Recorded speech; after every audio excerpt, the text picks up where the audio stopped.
24 hours. Just 24 hours. That's all it took for a regional flashpoint to put the entire global economy on the brink of collapse. Today, we're going to break down how a single day in the near future ignited a crisis that started in a narrow strip of water and ended up right on everyone's doorstep. Okay, so let's set the scene. The date you need to remember is March 11th, 2026. It started out as just another day, right? But by the end of it, wow, the entire world was holding its breath as events just spiraled out of control in one of the most volatile regions on Earth. And then there's this number, $100. For a terrifying moment, that was the price for a single barrel of crude oil. Now to the markets, that's a massive flashing red light. But for you and me, that's a sign that the cost of everything, and I mean everything, from gas for your car to heating your home, was about to get really, really unstable. And this number, it was just the symptom. The disease was something much more violent. So where did this all start? Well, it all centered on what we're calling the Hormuz flashpoint. You see, this economic panic wasn't just some abstract numbers on a screen. No, it was real. It was triggered by a sudden, violent shutdown of a waterway that carries, get this, 1/5 of the entire world's energy supply. So you might be asking, what's the big deal with the Strait of Hormuz? Well, think of it like this. It is the ultimate bottleneck for global energy. You've got all these massive oil and gas producers in the Persian Gulf, right? Well, all of that energy has to squeeze through this one tiny, narrow passage to get to the rest of the world. And here's the key.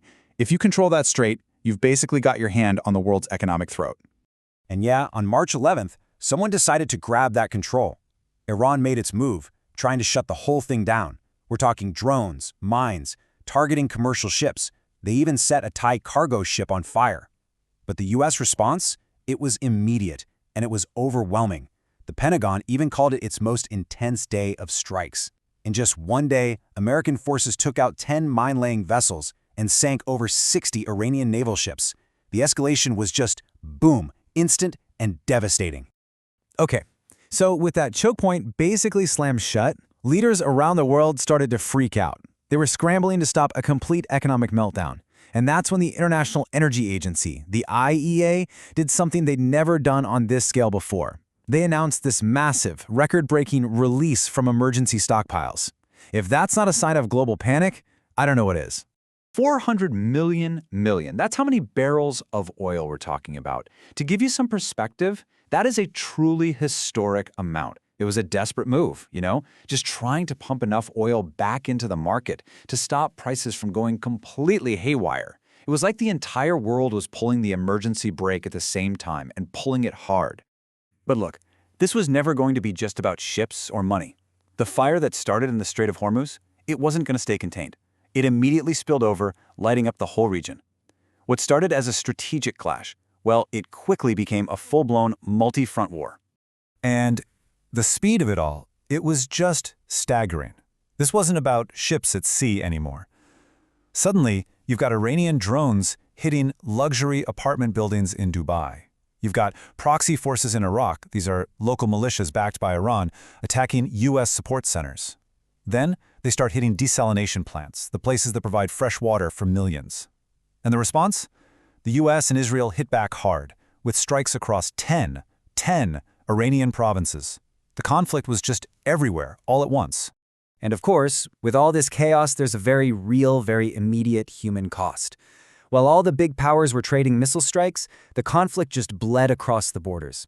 In Lebanon, for example, strikes against Hezbollah positions forced 750,000 people to flee their homes. Just like that, almost overnight, you have a massive new humanitarian crisis on your hands.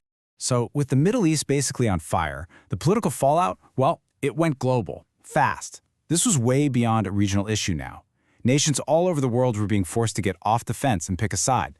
And those were some tough, really divisive choices. And you could literally see the fractures forming in real time. Take Europe, for instance. Spain took a strong stand, pulling its ambassador from Israel for good. But then you have Romania doing the complete opposite, giving the U.S. military access to its air bases. And meanwhile, the G7, the big economies, they're scrambling for a military fix, talking about sending in naval escorts to force the strait back open. Alliances were being tested, and you could just feel the world splitting apart. And the conflict started creeping into places you'd never expect, like international sports. Seriously, citing security concerns from the ongoing war, Iran actually pulled out of the 2026 FIFA World Cup. Now, I know, in the grand scheme of things, it's a small detail, but it just goes to show you how something like this touches every single part of our interconnected world. So, let's step back. What does this all add up to? Well, in a single day, just one, the events of March 11th kicked off this devastating chain reaction. You had a naval clash that turned into a regional war, which sparked a global energy crisis and led to a total diplomatic breakdown. The entire global landscape was reshaped in a matter of hours. And that really leaves us with a pretty heavy question, doesn't it? We just walked through how quickly one little spark can pull the entire world into a massive crisis with no easy way out. It really makes you think, when the next flashpoint ignites, are any of us truly ready for what happens next?